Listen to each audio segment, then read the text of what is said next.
The lights rise on the parlor of Cadaver Manor. Up center sits a large window. It is dark and storming outside. The room has a single entrance off left, which consists of two large double doors. On the other side of the room is a long table with a cover over it. About 3 paces into the room, a taped outline of a dead body sits complete with an outline for a hat and tray. Yes? Yeah. At center sits a couch with a chair on both sides. A table is behind the couch that holds various liquor bottles. A door sits closed, upstage right. Butler enters. He is an average-looking man in a black suit. He approaches the table near the main entrance, opens a drawer, and he removes a manila envelope, and then pulls a series of smaller sealed envelopes from his inner coat pocket. He places them in the manila envelope and seals it. He returns the envelope to the drawer as the doorbell rings. Ding dong! Oh, there it is. The butler exits, and after a moment he re-enters, followed by Miss Judy Fletcher, a Right. woman in a beautiful dress. Right this way, madame. Am I the first to arrive? Yes, you are. Shame. Thought I was being fashionably late. It appears the fashion is now to be more than 4 minutes late to a gathering. It appears so. Judy looks around puzzled. I see our host also appears to be late to his own party. He's not late, madame. He's simply in another part of the manor. Well then, take me to him. Unfortunately, madame, Mr. Cadaver was quite clear that his guests for this evening were to wait here. Why is that? It is his wishes, madame. I do not know why this is what he has wished, but I am his servant and will ask that you please respect his wishes. Then his wish is my command. I shall remain here. Good. And please do not touch anything on the covered table. He gestures to the table. May I ask why? Of course. The best way to put it is that they are party favors for this evening, and Mr. Cadaver would like them to remain covered until the appropriate time. And when will that be? After all his guests have arrived, but before the festivities have begun. Festivities. What festivities? The one note in the invitation you received. Now I really must not say any more about it. Very well. Are you planning to notify your master that one of his guests have arrived? Of course. Right away, madame. I shall go and announce you presently. Good. And feel free to help yourself to any drinks on the table behind the couch. Is there wine? No, but I'll be bringing some in later this evening. Before or after the festivities? During. Good. I do so love a good glass of wine. As the butler exits, the doorbell rings. Judy takes a seat as the butler re-enters, followed by Mr. Thomas Nathans. Right this way, sir. Thank you. He finishes his banana peel and tries to hand it to the butler, who does not take it. What is that? My banana peel. Please discard it for me. That is not my job, sir. What is your job then? To butler. And what, may I ask, does that mean? It means I keep the manor tidy, not to dispose of your refuse. So you keep the manor tight. So then, that area out there in the hall, you keep that tidy? Of course, sir. I keep the floors immaculate. Good. He throws the banana peel out of the room. A cat screams. Both Butler and Thomas look out the door, confused. They quickly return, as if nothing happened. Oh dear, there seems to be a banana peel on the floor out there. You best tidy it up before someone slips on it. Very mature, sir. I shall go and notify Mr. Cadaver of your arrival. Please entertain yourself and do not stay in this room. Odd man, isn't he? And very rude. I don't follow. Well, he didn't even announce you or introduce you to me. I see. Well, I guess that was just a bit off anyways. Yes, it was. It's so hard to find good help these days. Awkward silence. Well, are you going to stand there like a fool, or are you going to introduce yourself? Oh, right. Sorry. I'm Thomas Nathans. He holds out his hand. It hangs in the air, untouched. After a few moments, he lowers it. And what, pray tell, is your line of work? I'm a lawyer. Ah, an ambulance chaser, I presume? Oh, no. I don't chase ambulances. I'm a lawyer of the rich and powerful. But Mr. Cadaver. Yes, he is one of my many clients. That's good, because I couldn't imagine why my dear Daniel would ever need use of an ambulance chaser when he could afford the best. Though, that still doesn't explain why you look like... She gestures to his clothing. I've been working long hours and I didn't have time to dress up for this evening. Oh, poor darling. There's always time for one to look presentable for a social gathering. The doorbell rings. Butler enters, followed by Dr. Emily Armstrong, a youngish woman, very professional, who carries a medical bag. Here you are, madame. Please make yourself comfortable. Thank you. You are most welcome. Are you going to announce her? I will be to Mr. Cadaver presently. I believe she's referring to announcing her to the rest of us. I am, but I can speak for myself. I'm sorry, I was just trying to hurry things along. You know, be a gentleman. I would have preferred if you would be polite. I'm sorry. You don't have to be sorry. Anything to be sorry about. I'm sorry. Stop saying. I'm sorry. I will leave you three to this riveting conversation.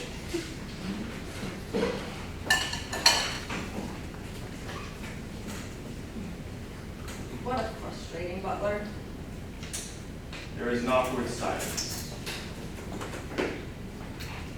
And you are? Oh, yes. Where are my manners? I'm Dr. Emily Armstrong. She shakes Thomas's hand, offers to Judy. It is spited. What are you a doctor of? Medicine. I see. What's your specialty? I'm a private practitioner.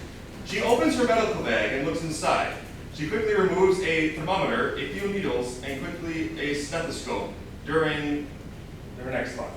You know, taking temperatures, giving shots with my needles, and other doctorly things.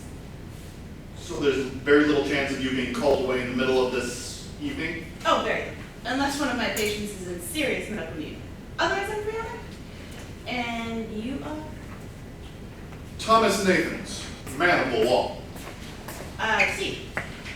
So you're with the police? No, I'm a lawyer. Oh, defense or prosecution? Defense when I must, but I hardly ever go to court. I see. I also see you don't wear running. No, not anymore. This is getting tiresome. Where are the other guests and Mr. Cadaver? The butler said he was here. But why isn't he here with us? His guests? Daniel's always been this way when it comes to hosting social gatherings. You've been to his parties before? Once or twice. I've known Daniel a very long time. I've known him a long time as well, and he's never invited me before tonight. Just be glad you're invited at all. There are plenty of people out there who would kill to be here tonight. It is an impressive home. I can't believe Daniel's never married. From a legal standpoint, it's been the right call. I don't think life's complete until you've taken a name. I had a wife. Believe me, my life would have been complete had I stayed single. I also would have had twice as much stuff and slightly more money each month. I'm indifferent to marriage. Though I've gotten plenty of proposals, I've never wanted to settle down, so they say. Somehow I'm not surprised. The doorbell rings. Butler enters, followed by Mr. Jonathan Whitecastle and Mr. Terry Brockwell. Both wear a business suit and hat. Terry also carries a briefcase. As they enter, Jonathan trips over a rug, but he's able to catch himself before falling. Here we are. Please make yourselves comfortable. Will you please introduce them to us? No. But it's your job. As the man walking people into a room, it is your responsibility, nay honor, to announce them so everyone else in the room may know who is joining them. Now please do your duty to your master and announce his guests. Fine. Introducing Mr. Jonathan Whitecastle and his personal assistant, Mr. Terry Brockwell. If anyone needs anything, please don't hesitate to ask. Yes, where's Mr. Dapper? I was told he would be. It's his home, sir. And what a lovely home it is. Now, where is he? He apologizes most sincerely. He is upstairs, and he has been taken by most urgent business. But he will be with you as soon as he can pull himself away. Does he require my assistance? No, he has all the help he needs. And he will most certainly be joining you all after everyone has arrived. Who are we still missing? One more guest today. Who? That is not for me to disclose. As you pointed out, my duty is to announce his guests when they enter. It is not my duty to inform you of who they are before they have arrived. Be that way. I shall. Can you answer a question for me? Perhaps, sir. What is your question? Can you explain to me the meaning of the invitation we received? Sorry, but I don't understand your question. Now please, excuse me. As he exits, Emily crosses to Jonathan. Was odd. Didn't even ask me to elaborate. Yes, he is an odd fellow. We've established that already. Excuse me, did I hear correctly that you are the Jonathan Whitecastle? Oh yes, I am one and the same. So you're the Jonathan Whitecastle who owns Whitecastle Enterprises, one of the biggest corporations in the world. Ah, I see my reputation precedes. Well, there are not many men richer than you in this world. Yes, well, I'm hard pressed to think. Mr. Cadaver, of course. No, I don't think he is. Oh, he is. No, I'm certain I'm richer. Terry, I'm richer than Mr. Cadaver. By the last numbers that I looked at, sir, no. He's beating you. When did you check this? Just before we got out of the car, sir. Well, check them again. They may have changed. Terry sighs and turns his back to Jonathan. After a brief moment, he turns back. Nope, I'm sorry, sir. He's still worth more than you by about 100,000. Well, that's not very much. Basically pocket change. Pocket change? He doesn't really carry that much in his pocket. I disagree. I believe I have at least that much in my pockets. He digs into his pockets. Mr. Whitecastle, this is totally unnecessary. No, it's totally necessary. Jonathan removes some things from his pockets and hands it to Terry. Here, how much is that? $8, some sort of change, a Hershey bar wrapper, a used bullet casing, and about $140 in Monopoly money. That seems like an odd amount. Oh, not really. It's the precise amount of money found in one game of Monopoly. Why do you know that? I like playing Monopoly. That's great. Why is that crazy to like playing Monopoly? I understand to some it's very frustrating, but I find it rather relaxing. Also, I really do enjoy counting money, real or play. No, not that. How hasn't he lost any of it? I can never keep all the pieces of a game together, let alone the money. Is no one else concerned about the bullet casing? Does he really have the rest of the Monopoly game with him? What's this Monopoly? It's a board game. No, dear boy. That is yen or something funny looking like that. By the way, Terry, what is the exchange rate for yen right now? 3 to 1, sir. 3 to 1? Those are great odds! Place a bet right away. Sure, I'll get right on that, sir. Yes, and use the pocket change I just gave you. Of course, sir. The $8? No, the yen! Now, to business. Where are the stacks? There haven't been any yet, but there are drinks on that table. Is it the one covered by the sheet? No, it's the thing with the bottles on it. Oh, right, of course. He stands and crosses to fix himself a drink. Drinks are not snacks, my dear. One cannot snack on a drink, and I distinctly remember reading that somewhere there would be snacks. It was on the invitation, sir. He hands one to Jonathan. See, it's a murder followed promptly by snacks. Snacks, yes! Where are They're not here yet. they? Well, that's disappointing. Stop disappointing me. You're a bit eccentric, aren't you? Eccentric me? No, never. I'm as normal as anyone else here. Now, let's not talk about it again. Where is the bottle? Getting Mr. Cadaver, I assume. Well, that seems about right. He joyfully takes his seat.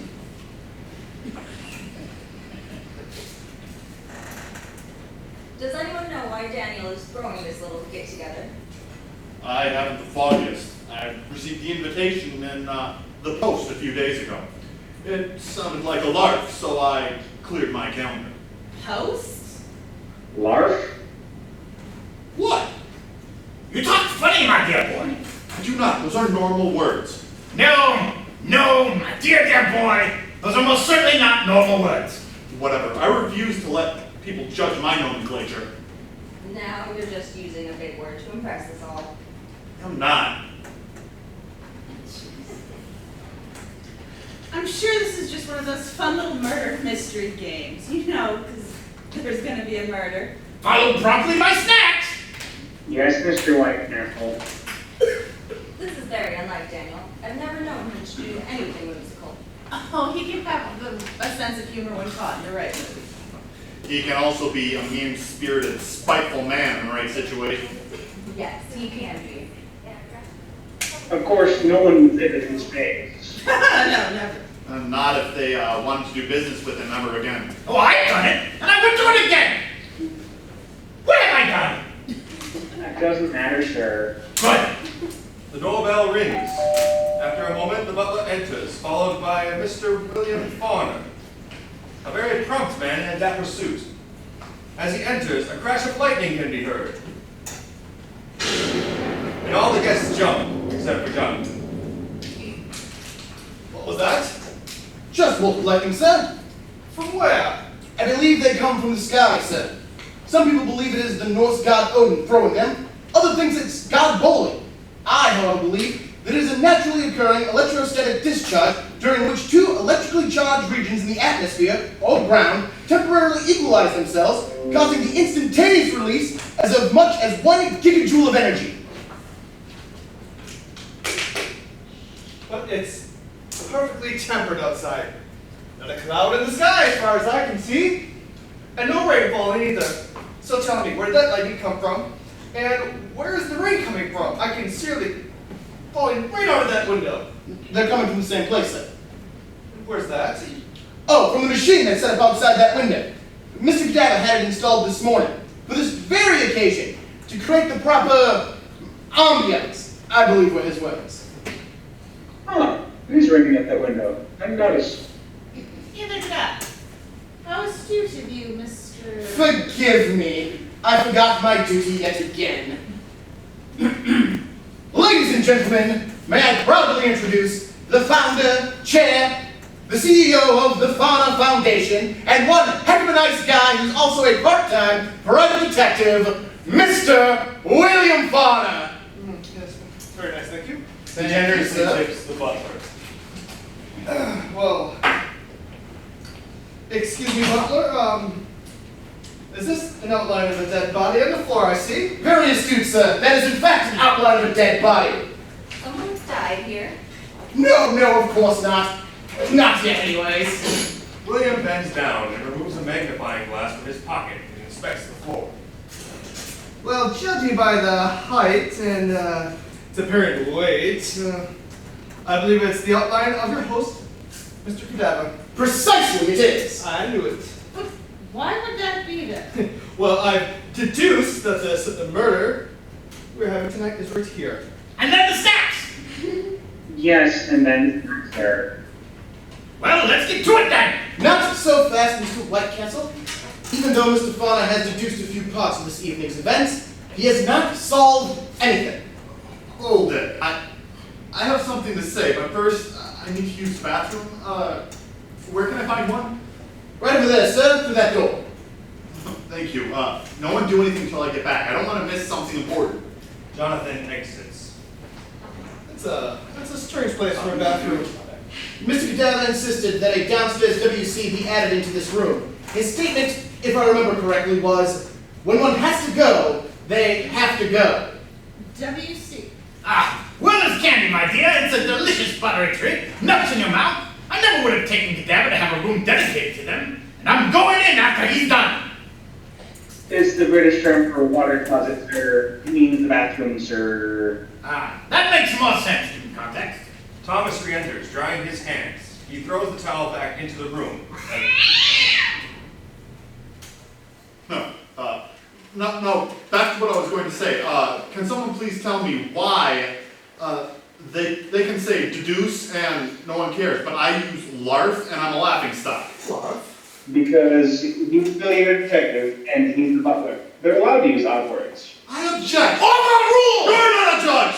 You're barely a lawyer, sir. Please, gentlemen, we have all been invited here for a reason. Now let's hear the rules so we may begin the game.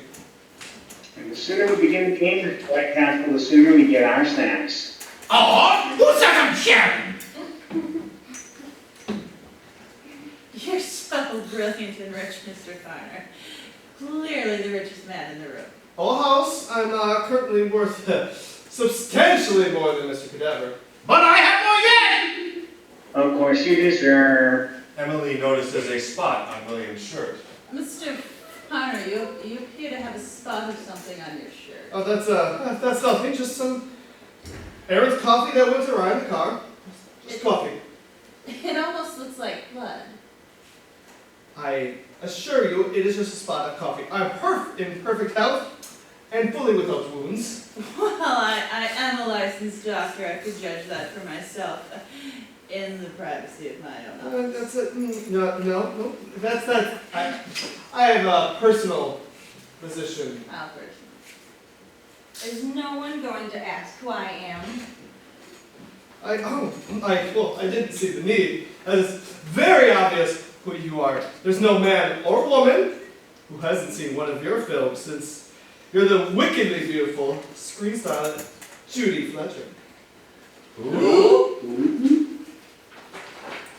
Of course, I knew everyone would recognize me from my many movies. And who wouldn't? You're one of the greatest stars on the silver screen. My fame does precede me. Fame? I'm a celebrity. Show some respect. Using the term celebrity a little loosely, aren't we? Well, when you've starred in countless movies and have some of the biggest directors fighting for you to be in their blockbusters, and the most handsome men in Hollywood chasing you to be their trophy wife, you can define celebrity however you want. Now I remember you. From my many, many movies. No, from when we used to date. What? What? We never dated. Ah, yes, we did. It was years and years ago. I just didn't recognize you right away because you didn't have the, Judy claps a hand over Jonathan's mouth.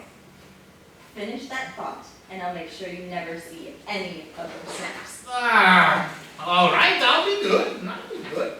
Now that we have established who everyone is, let us move on to a topic that interests us all. No. I want to know more about them dating, and I'm sure everyone else does too. I don't really care. I have already deduced that solution. I'm indifferent to it. I don't want to talk about it. I've already forgot about it. There you are. Now on to the matter at hand. We are here for a murder followed by snacks. Promptly by snacks. Yes, promptly. But how about we skip this whole silly murder thing and go straight to the snacks? Nick. How about we move the snacks to before the murder? Nick. How about we have pre-murder, post-murder, and during murder snacks? Nick. How about you just give me the snacks and we don't tell the others? Nick. All right. How about we have a double murder with double snacks? No! How about I give you all the yen in my pocket and you give me all the snacks? No. Fine. I will have to go snackish for now. Good.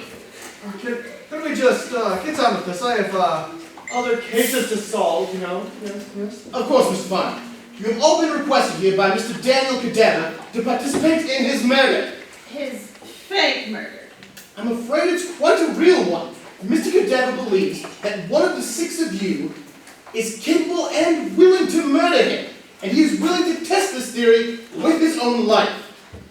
This is an experiment. Of sorts. Each of you are connected to Mr. Cadena for various reasons, and each of you hold for his or her own reason a reason for ending his life. Oh, that's a lot of reasons. This is quite intriguing, yes. So, he thinks that one of us will kill him. Correct. And for that, we will be rewarded with snacks. Precisely. If and only if you can correctly identify the guilty party. That was not on the invitation. Read the fine print. Terry, my reading glasses. Right away, sir. Terry produces Jonathan's reading glasses from his briefcase. By George, it is in the fine print. We must solve this murder. You see, Mr. Cadavra has thought of everything. Not quite. As you can clearly see, we have no means of killing him. Yes. Are we to off him with our bare hands? How barbaric. How sexist. What? Clearly, Mr. Cadaver doesn't think a woman could kill a man with their bare hands. That's sexist. I don't think that's what it is. You're part of the system, aren't you? I'm a doctor. Of the system. You need help. Can we please get back to how one of us are supposed to end Mr. Cadaver's life? As I said, Mr. Cadavra has prepared for everything. What does that mean? If your gaze will follow me this way, you will find everything you need right here. A tablecloth? How are we supposed to kill him with a tablecloth? It's under the tablecloth, Mr. Whitecastle. Of course, I was just testing you. Of course. Now, here are the weapons that will be his undoing. 6 guesses, 6 options. We have the simple bludgeoning weapons, a wrench, a lead pipe, or a candlestick. We have a rope pre-tied into a noose, a kitchen knife, sharpened for stabbing, or a revolver for shooting or bludgeoning if the aforementioned bludgeoning weapons don't suit you. How many shots does the revolver have? 6. Butler, may I ask you a question? Of course, sir. How do I say this? Are we playing Clue? No. I assure you we are not playing Clue. Yes, I hear you, but as you all must notice, all the weapons selected on this table are obviously the ones from the game. I understand, but you must understand, we are not playing Clue, Mr. Farmer. Okay. Is it quite possible we are playing in Cluedo then? No, we are not playing Cluedo either. Do you even know what Cluedo is? Obviously, it is the British version of Clue. And the original version? How about Le Clue? Are we playing Le Clue? I don't think that's a real game, sir. It could be in France. Mr. Farmer, you must believe me. We are not playing either the American, British, or apparently French version where the word lay is added for some inconceivable reason. These are just the weapons that Mr. Cadavra chose at random with no thought behind it. Also, we can't play Clue for very obvious legal reasons. Well, I hate to step on you, but there appears to be some thought behind it. And what thought would that be? That we're playing Clue. We're not playing Clue! I understand that, but there's strong evidence to the contrary. Who cares about the evidence? Just listen to what the butler has All to right, say. Butler. How much more do I have to give you for you to say that we're playing? We can't possibly have enough money on you for that. Ha! We will see about that. He takes out his money. Put that away and leave this nonsense about some silly board game, movie, VHS game, or whatever it is alone, so we can get back to talking about something important. Like what? Like snacks! Why do you keep going on about the snacks? I like snacks! Gentlemen, please, may we get back to the game? Fine. Good. Now, where were we? Playing Clue. Shut up! The weapons! Thank you, Dr. Armstrong. Yes, one of these very weapons will be what ends Mr. Cadavra's life. Once Mr. Cadavra has passed on, the game will begin. For you see, it has a very simple objective. Let me guess. We're going to find out who did it with the weapons in what room? That sounds oddly familiar. Because it's Clue. It's not out where he is killed, as the outline of his corpse clearly shows he will die right here in this room. When did he die? Whenever one of you decides to end his life. What if, and I'm just spitballing here, what if no one killed him? Well, then we won't get any snacks. There are worse things, Mr. Whitecastle. No, there isn't. I'm incredibly frightened at this idea. Tell me now that Cadaver will die, and I'll get my snacks right away, or you're fired! Okay, sir. Eat your snacks, I promise. Ah, thank you. You're so nice. I'm not fired. No, of course not. You're not fired. In fact, take some pocket candy for yourself. Thank you, sir. Can you please answer my question? A question? Yes. What was it again? What happens if no one kills him? Stop saying that! I'm interested in what he has to say myself, because I know I'm not capable of killing him. You must have lost a patient at some point in your medical career. The joys of private practice never last one yet, and I don't plan on making Daniel my first. And I also don't think I have anything to end a life. Yes. I agree, I could never kill anyone. I only kill people in the movies. Do you remember the one where it played the Black Widow, who mated with any man she liked, and then killed them after? No, never heard of that movie. You must have. It was a huge hit. Ah, yes, I remember that was a fun movie. Good, because it's the only time I could kill anyone. Is in the pictures. I know I'm not a murderer, and I believe I can speak for Jonathan when he says that he couldn't be one either. No, I could, and I have hunted man once. It's very daring and dangerous. I say the most dangerous game, in fact. Hunting man? That's a bad omen. I don't believe in a bad omen. That's because you're nuts. But is that true? No, it was just a large chimp in some cheap clothing. Perfectly legal in very, very specific countries. I understand. You all have your doubts in your ability in killing Mr. Cadaver. But when the time comes, he is very sure that one of you will prove him right and end his life. Now, if there are no further questions about the little game of Mr. Cadaver's, I believe it's time to begin. What do you mean by that? Ladies and gentlemen, it is my proud and distinct honor to introduce our loving, caring host for the evening and soon-to-be deceased, Mr. Daniel Cadaver! Mr. Cadaver enters the room, swinging large doors open. He is a dapper and happy man in a three-piece suit and bowler hat. He is carrying a large silver plate full of snacks and loudly proclaims, "I have snacks!" Suddenly, the lights go out and a large clap of thunder can be heard.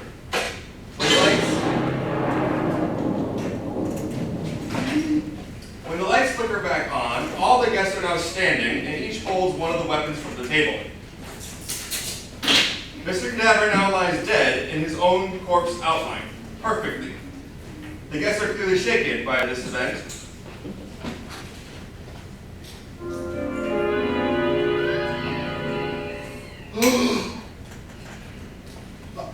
I think he's dead. And where are the snacks? They're missing. The lights go out, end of Act 1.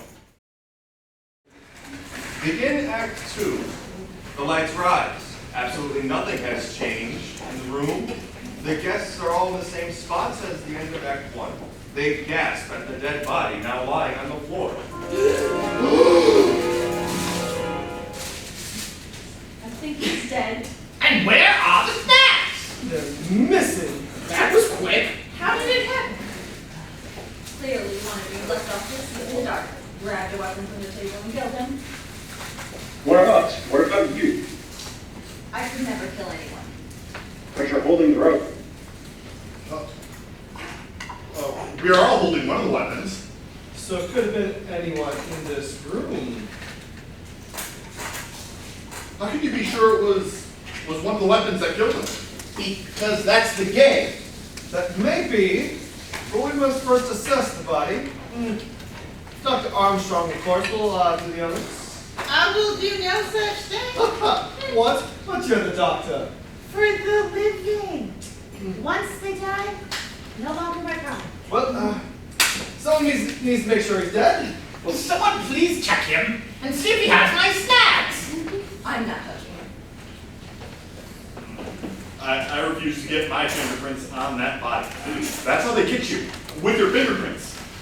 Fine, I'll do it. Terry goes over to the body and kneels. William follows. Good sir, check his neck pulse. What other kind of pulse is there? Finger, chest, hair, the basics. Doctor, if I can borrow? Emily looks in her bag. Ooh, none. Sorry. You're a doctor without a stethoscope? Didn't think I'd be working tonight. Terry checks the body. No pulse. You must be dead. Well, that solves it. We officially have a murder. Of course we did. So who killed him? That is the question. Well, I suppose it's up to me. I shall perform a basic evaluation of the body and see what evidence I can find. He begins to check the body.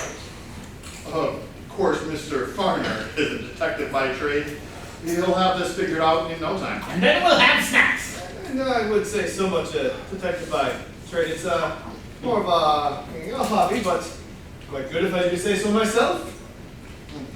Good enough. Yeah, check under his body. Yes, Mr. Boy Castle, you're right. He may have fallen on some clues. Yes, clues, or snacks, either or. You may want to check his shoes or inside his hat. You never know where you're going to find snacks on a person.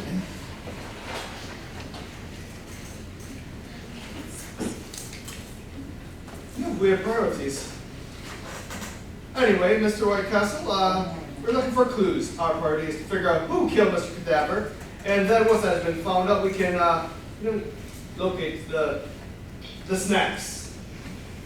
You have weird priorities. A few moments pass. So, how did he die?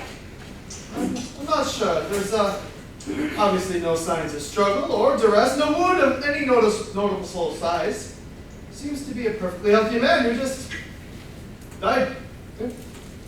Though a second opinion from a doctor would be helpful. Already said, not touching the dead body. Tell me, are there any signs of snacks? No, I don't know where they've gone. So you know nothing of use. Some detective you are. We have a worthless detective and a useless doctor. If he were alive, I'd be perfectly able to figure out what's wrong with him. But where are my snacks? The snacks clearly have been taken by whoever killed Mr. Cadaver. Therefore, it is to reason that whoever is responsible for Mr. Cadaver's death has taken and hidden the snacks. All right. Which one of you has my snacks? Hand them over now and nothing will happen. How do we know you didn't kill him and take the snacks for yourself? Because if I had done that, I'd be enjoying them as we speak. Now then, the game is afoot. Whoever is capable of figuring out who has killed Mr. Cadaver and with what weapon will be the winner. And to the winner goes the spoil, which is of course the snacks. Now, I will leave you all to ponder, and once you have your answer, please notify me. I'd almost forgot about Mr. Cadaver's final little party there before you all. And what is that? Well, the bits of useful information for you to use in your investigation begins to get stale. Mr. Cadaver had me type them up personally for each of you. Mr. William Farner, Miss Judy Fletcher, Mr. Terry Brockwell, Mr. Thomas Nathans, Dr. Mrs. Emily Armstrong, and finally, Mr. Jonathan Whitecastle. Enjoy and have fun.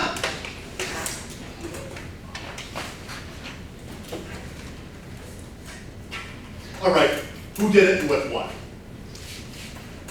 Jonathan already tried that.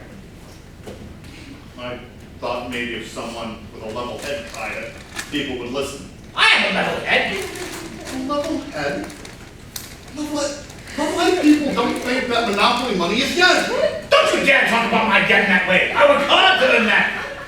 It's not even yet, you fool! I'm appalled by that statement. Mr. Brockwell, please strike this man. Right away, sir. Ah! Why'd you do that? You faced me.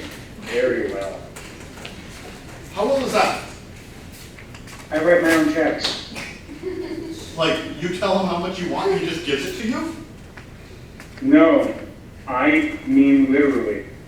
I keep his checkbook. Is he looking to hire a lawyer? Actually, he is. Can you make any recommendations? We're trying to find a good one. Okay, people.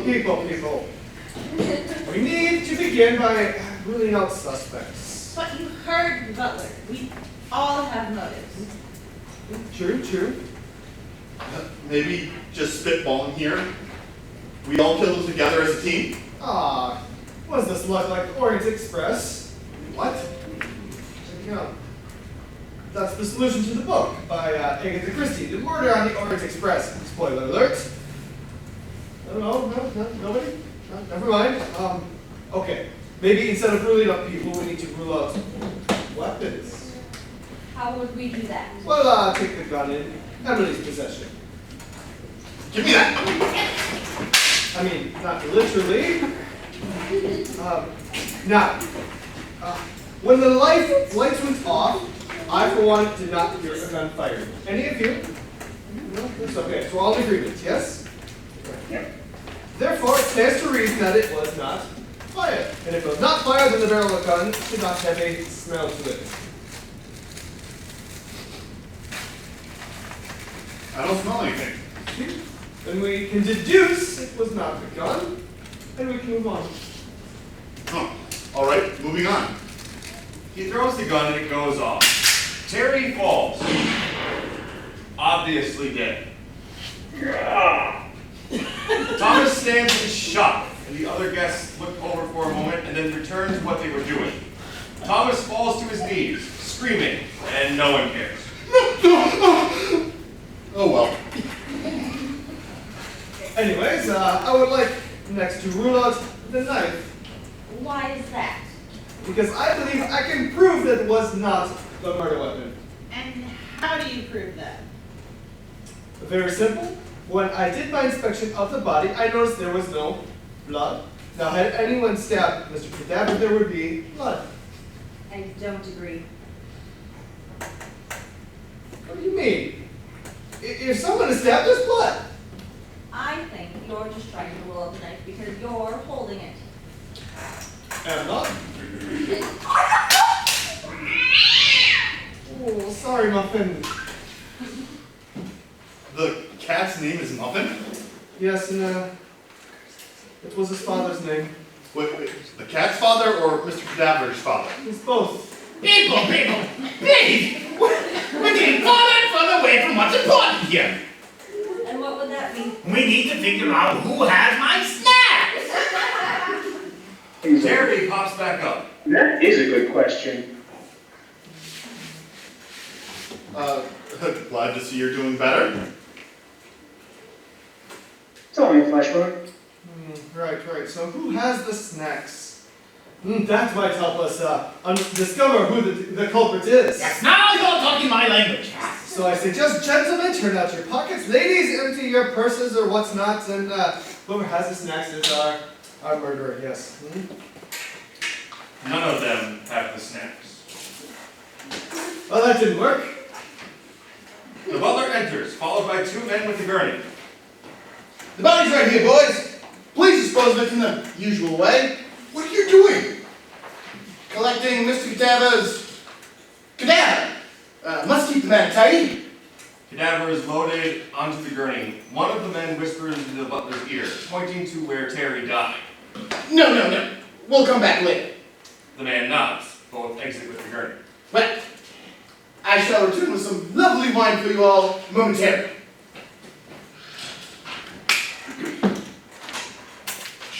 Should they have taken the body like that? Oh, you're right. I miss him already. Good old corpsey. We're done with it anyways. Wasn't given any more useful clues. I'm glad it's gone. It was giving me the creeps. But back to business. We must figure out who might have killed Mr. Cadaver, as the talk of which the weapon which did it is clearly going nowhere. I think you're just trying to avoid the subject. And what subject is that? Clearly, you are trying to prove the knife, which, by the way, you were holding, couldn't have been the murder weapon. And they do this by using faulty logic. It couldn't have been the murder weapon that.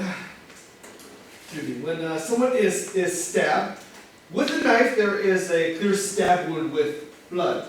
Yes, okay. Mr. Cadaver had no such wound and no blood. Stab wounds are accompanied by blood. Stab wound, blood. Blood, stab wound, it's science. See, faulty logic. You don't even have any proof. You want proof? Fine, here's your proof. Watch and learn.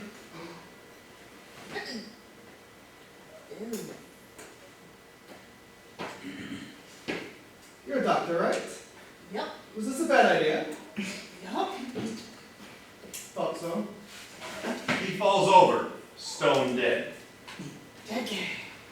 That didn't prove anything.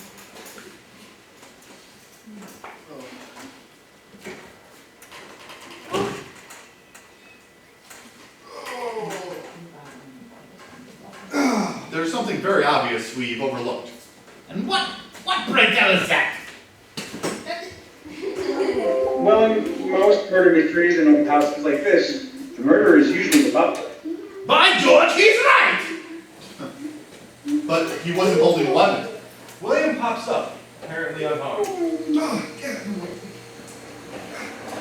Yeah, anyway, stab wound with blood. Blood. What? Fine, does a stab wound with blood. See, I told you, no worry with this mystery. Currently, we are considering the possibility that the butler did it. That couldn't be, Butler didn't have a weapon. That seems to be the base problem of the idea. Oh, well, I mean, someone would have had to kill him. It's not like we just killed over from natural causes. That's it! What? Maybe it was natural causes. I mean, none of us did it then. What does it matter? William crosses to Judy and whispers questions into her ear. Whisper, whisper, whisper. Aren't you a doctor? I am. A private practitioner? Said that already. Was Mr. Cadaver one of your patients? Is that how he knew you? Of course he was a patient. I saw him every few months. Then if he was your patient, answer me this. Was he in for help when you saw him last? Of course not. He's in perfect health. So how could he have passed of natural causes? I don't know. Just a possibility. All these possibilities are getting nowhere with finding my stabs. Thomas crosses to where the gun lies, picks it up, and fires it into the air 3 times. Everyone pauses and looks at him.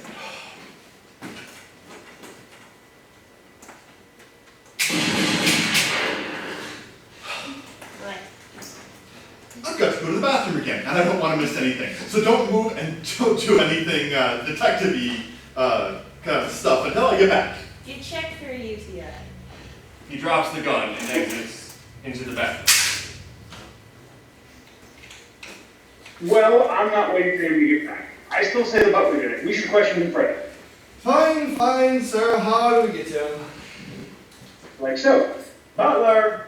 No response. Thomas re-enters. Did I miss anything? Butler! Allow me, my dear boy. Butler! The butler enters, carrying a tray of drinks. Only 4 are present. You called, sir. Are you 100% positively sure that you completely did not kill Mr. Cadaver? I'm absolutely certain.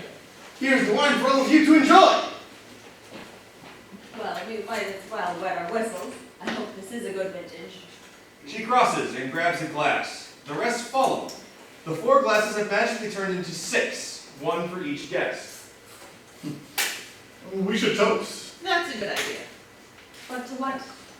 To the deceased Mr. Cadaver, and the coward who stole my snacks. May he or she be punished for their crime. Cheers! Cheers! They clink their glasses and drink. Clink. Clink. Clink. I feel like I'm going to fall now. She falls. Jonathan grabs her glass. What just happened? It appears she died. Interesting. And how might that happen? From what? Are we Could the all wine gonna be die? poisoned? Are we all gonna die as well? No, She's definitely allergic to grapes. And she was unaware of this. Well, she's not a very smart girl. Judy stands back up. I resent that. Well, it's the truth, isn't it? Most people who are allergic to something don't indulge in it without any thought. I didn't know that wine was made from grapes. Huh? It's probable. Yes. Makes sense. Thomas sits on a chair on top of his envelope. What is this? He pulls the envelope from under himself and inspects it. So, what is it? It's an envelope. It's the one that the butler gave us. We never opened them. Might as well see what they say. Well, I'm sure it's just full of malarkey. I mean, what could Cadaver possibly put in these that would be of any use to us? I don't know. Let's find out. Huh. Now this is interesting. Yes. What does it say? Well, it's not about me. So you have the wrong envelope then. That butler can't even get the simplest test right. No. It has my name on it, but it's not about me. Then who's it about? You. What? Give me that! No. This is mine. So out with it, boy. What does it say? It says that our dear Dr. Emily Armstrong is not who she says she is. It says here that she is in fact not a doctor at all, What? and is here under false pretenses. I don't know what you're talking about. So, who is she? Miss Meredith Tisdale, nee cadaver! Me cadaver. What does that mean? Who uses that term out? I do believe it means she was once the former Miss Cadaver. They were married. Daniel was married. Ah, yes, I vaguely remember having a wife once. When he first got his millions. That's right. The first case I ever helped him with years and years ago was his divorce. You were his wife. No, I was never his wife. I'm a doctor. A doctor who can't touch a dead body. And doesn't carry a stethoscope. What do you have in that bag? Doctor stuff? She removes a syringe from her bag. See? I'll prove I'm a doctor. I'll give myself an injection. I don't think that's safe. She shouldn't do that. But what do we know? There, see? Oh, I think that was the wrong needle. She falls over, obviously dead. She's not a very good doctor. That's because she's not a doctor. Emily stands back up. Fine. I'm not a doctor. I married that dead jerk before he made his fortune. Once he had it, he decided that being married didn't make much sense for him. So he filed for divorce and magically a prenuptial agreement appeared. We got married with nothing. I was entitled to just that. Nothing. It drove me nuts. And after a shortish stint in a relaxation center, I decided to give what's due to me. So I posted Dr. Emily Armstrong once I saw my plan to steal very valuable things to compensate my losses. But I never planned to kill him. Maybe sedate him a little with my needles. The right one. You should be an auctioneer. But never murder. So you came here under a false name. But when Mr. Cadaver entered the room, you realized he'd recognized you since you were obviously married, and when the lights went, he took the opportunity to end his life. Like he'd recognize me. I've seen him about 5 times since our divorce, and he never once realized it was me. So I had nothing to be afraid of. Now that my dirty laundry has been aired, let's see what secrets Mr. Cadaver has decided to leave me. She opens her envelope. Well, look who it is. Mr. Terry Brockwell. I seem to have your secrets. Say it, I have nothing to hide. Well, first off, it says you were invited here this evening. I thought you came with your employer, Mr. Whitecastle. That's what I thought too. No. He was invited just like the rest of us because he used to be Mr. Cadaver's assistant until he fired him under, shall we say, unscrupulous circumstances. It's true he was my employer once, but I left him. He didn't fire me. Then why did you leave? He was a tyrant who worked me all hours of the night and was never satisfied with my performance. So I quit and found better accommodations with Mr. Whitecastle. Interesting. And what per se were those circumstances? It says here, he was embezzling large sums of Mr. Cadaver's money, and when he was found out, he was very unhappy about What? it. What? Is this true? No, of course not, Mr. Whitecastle. I would never do anything like that. Have you been taking my money? Is that like that is worth more than me? No, never, sir. Yeah. I'm not done yet. He fired you, but didn't press charges because he agreed not to if you brought him information on your new employer, Mr. Whitecastle. All right, I did it. He was blackmailing me for information, and I gave it to him. And he was paying me extra on the side to do the annoying voice for Mr. Whitecastle, because I know how it gets on your nerves. But I assure you, I didn't kill him. A likely story. It's true. I couldn't have killed him. I couldn't hurt a fly. You killed many a fly in my service. It's just an expression, sir. Oh, well, who's next? Well, I guess I'll go, since that seems to be the pattern that's forming. He opens his letter and begins to read. So up with it. What does it say? Give me a moment so I can read it all. Oh, just give us the information so we can solve this mystery. Well, it's about you, Mr. Farner. Well, this should be interesting. Is it that he tried to disprove that the knife he was holding was used to murder Mr. Cadaver? Oh, that's Stab wound with blood. Stab wounds produce blood. How many times do I have to say that? Many more. Well, Terry, what does it say?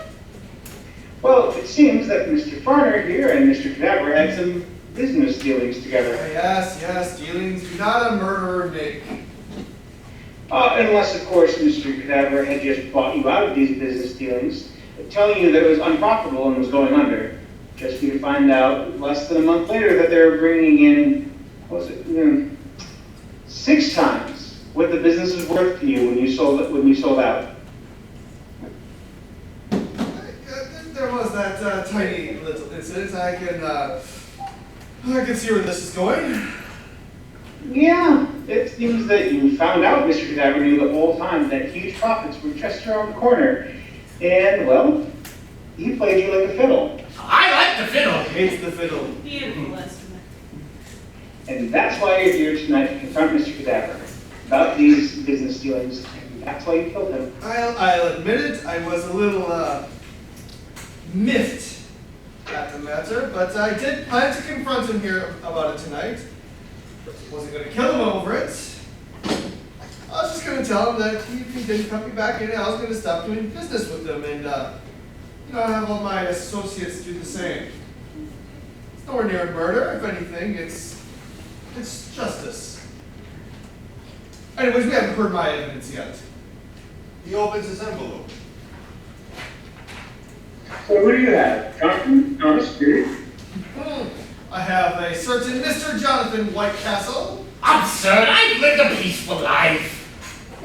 What about the other privilege you kicked out of your apartment building so you could tear it down and build a high-rise condo, sir? Oh, that's right. Yeah, I did do that. That was a good day. Those little people cried so much. Quite amusing. So, Mr. Farner, go on, tell them my story with Mr. Cadaver. Well, it seems here that Jonathan and Mr. Cadaver go way back. Yes, Mr. Whitecastle, tell me, yes or no, did you attend the University of Yale? I did. Yes. And did you go there at the same time as a certain Mr. Cadaver? That's correct, of course, yes. Yes, and were you not his roommate in your final year of attendance there? I was, in fact, yes. And do you, per se, remember anything of when you were roommates? Nothing that would haunt me to this day beyond my mind, day and night, night and day. When I close my eyes, I don't see images of what he did. I'm not even better about anything. I'm clearly over whatever you may or may not have just found out in your little envelope. And even if he did do something to me, which in fact he didn't, mind you, I would never have killed him for it. True? I may have thought about it every waking moment of every day. But I never would have killed him. Yes. So, Mr. Whitecastle, you have no ill will for the fact that He stole my snacks constantly! William looks over his note. He couldn't keep his filthy, grubby little hands off of them. He wanted them all the time. I told him no. He wanted them, craved them. And then one night, he took them all. He devoured them. Left nothing for me. I hated him for that. Which is why I was so surprised when he invited me to this party tonight, and I thought I'd get my revenge and steal all the snacks and enjoy them all myself. But then, the lights went out, and they were gone. I couldn't get my revenge. I really don't think it was him. Jonathan, who do you have? Oh, I have Judy Fletcher. You already went to Drumble? No, that's just who I have. So out with it, man! He knows nothing. Oh, I know lots of things, and it's time to let them out. Fine, be that way. But trust me, no one is interested in what you have to say. I think we are. Well, simple enough, really. You see him back a while ago. I met a delightful woman who liked to have, I liked having her around, and one thing led to another. We started dating, we were inseparable. I was even planning to pop the question, and one day, out of nowhere, she left me for Mr. Cadaver. You dated Mr. Cadet. It was only a fling. Well, that thing ended very nicely for you. What do you mean? You see, when I dated Judy, she wasn't a starlet yet. I saw those air quotes. And there was the other thing. Don't you say it. Mr. Cadaver paid for Judy to have this teensy little operation before. Oh, no. Ah, Judy, there's nothing wrong with that. Many people have a little plastic surgery to make their features look better, more distinguished. No, it wasn't her face, dear boy. And what was it? You see, what she had was this gigantic hump on her back. I used to call her my little hunchy. I hated that nickname, and I hated you for telling all my friends about it. It doesn't sound that Will any of you like to see a picture? Check that out. I mean, look at that beautiful hump. And there's something else. Why do you still have that? It reminds me of the good old days. Look at what a magnificent beard I used to have. So long, so full of hope. Wait, none of this explains why she would have killed Mr. Cadaver. Oh, that's what? I'm getting to that. After the surgery, he promised her a great career, which of course never happened. She appeared in some low-budget films, had some minor roles on TV, but never the career she was promised by Mr. Cadaver. I think that's absurd. I've seen all of her works. They're world famous. What kind of movies were they? Yeah, B-movies, slasher films. Ah, I see. Yes, it's true. I dumped Mr. Whitecastle for Mr. Cadaver. It was shortly after his divorce. How shortly? About a week. Don't you? Kill him if he wasn't already dead. When I started dating Mr. Cadaver, he thought I was a great actress. And after my surgery, he knew I had the look. But after years of attempts, I've been labeled a total failure in my career. And I blame Mr. Cadaver for it all. And that's why I came here tonight. To have it out with him. No, to kill him. But someone beat me to it. So you admit you murdered him? I wanted to, but I was going to do it later in the night. And then suddenly he dies. It was horrible. I believe her. Why? I mean, just look at her. She's so beautiful. How could she could have killed him? I'm beautiful too. You're not quite the same way you understand. No, I I guess you never will. Judy, I guess that leaves only you left to accuse someone. And if I've been following everything correctly, and I do believe my powers of deduction are indeducible, it can only be Mr. Thomas Nathan's, which is in your envelope. I've done nothing illegal. Let's see what it says here then. This is going to suck. Judy opens her envelope. It says that you were Mr. Cadaver's lawyer. Obvious. He did it. And you handled all his affairs, business and personal. All of them, yes. And has anyone else in this room ever heard of this man? Not really, no. I personally like to forget. What's his name? That's absurd! I've been his legal counsel for years! I drew up his divorce papers and that fake prenup for Emily! I notarized Terry's hiring and firing paperwork and every piece of paper that has ever gone between Mr. Cadaver and William Varner!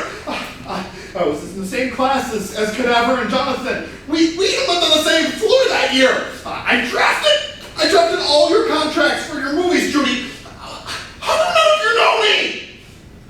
They all shrug. That made you mad, didn't it, Thomas? A little. And as his legal counsel, you had access to his will. And you used this access to alter it in your favor. But that's hearsay, and you can't prove it.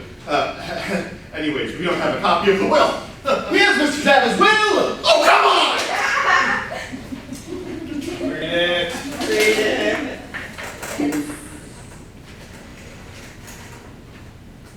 It says that all of Mr. Cadaver's riches are to be left to Mr. Thomas Nathan's upon his death. Those are nice of him. Admit it, you changed his will, so you get everything. I did. I changed it. He never respected me or cared for my opinion. Or feelings. No one ever remembered me. Half the time, Mr. Cadaver called me Tony. His name's not Tony. So one day, he asked me to send out his invitations to a party he was throwing, Tony? which turned out to be this party. So I added myself to the list. I figured since I knew everyone else, apparently didn't know me though, someone would try to kill him. I mean, come on. He called it a murder followed by snacks. Promptly by snacks. Party crasher. Does it matter? Yes, yes it does. Fine, promptly.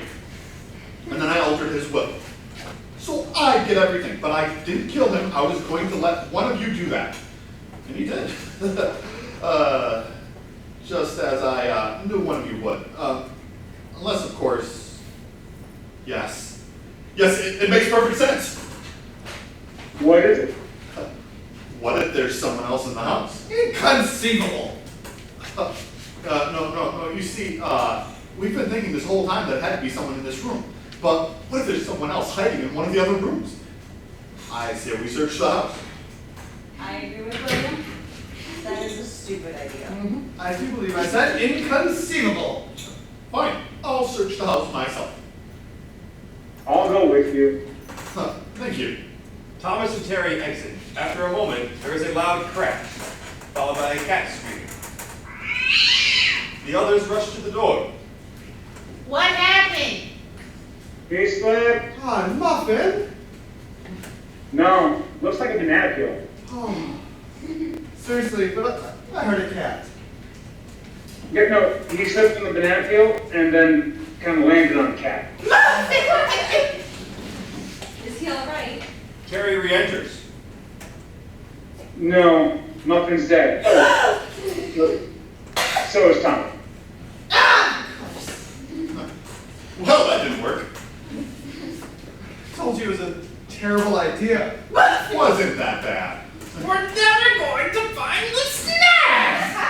Okay, Doctor. No, we've been at this forever and we're nowhere. It's been less than an hour. Well, that means I've gone nearly 2.5 hours without snacks. I haven't gone that long since college. It'll be fine, we'll find the snacks. No, they're gone. Lost forever. No one wants to take responsibility for any of it. So close to figuring this out! Justice for Muffin! Those are nice words. But it's time to take drastic measures. Don't say that. That's quitter talk. Jonathan eyes his lead pipe. I bet there are snacks in heaven. He prepares to hit himself. No! All right. This is ridiculous. What was I thinking? He drops the lead pipe down in front of him. I think I need a drink. He begins to cross to the table with drinks on it and steps on the lead pipe, trips, and falls head first into the corner of one of the chairs.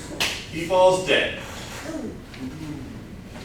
Oh, come on. I mean, I stabbed myself with this. I knew it. Such a waste. Idiot. They all fall over, obviously dead. The lights go out for a moment. They rise as the butler enters. The guests have all returned to where they were when they died. The butler looks around here. Mr. Dava did surround himself with a bunch of buffoons, didn't he? Oh well, I guess I'll have to decorpse the manor. Again. Right. Which one of you killed Mr. Dava? Clearly you're all incompetent and I'll have to solve this murder myself. Of course. It's the only logical solution. He crosses to Terry and picks up his briefcase. First one to die is clearly the guilty party. And now, dispose of this. And replace it with this handy-dandy one that gives me all of Miss Cadaver's money. I will have fun spending all of his money. Well, ta-ta all. Rest in peace and whatnot. After the butler exits, there is a brief pause, and the guests stand back up, and Thomas enters. That butler is so incredibly rude. Well, you did work for Mr. Cadaver. True. Horrid men make horrid help. Gary, why did you steal all my snacks? Ah, yes, better question. Why did you kill Mr. Cadaver? Oh, yeah, that. Well, you see, I... Does it really matter? No, I guess at this point, it doesn't. Do you think there'll be snacks in heaven? Who knows? So what now? Ah, we wait, my dear Hunchy, we wait. Sad music begins to play, and the 6 guests stare off into the distance. But after a few moments, Mr. Cadaver bursts in with a tray of snacks, and the music abruptly cuts off. I believe I have, line? Snacks! Nah. The end.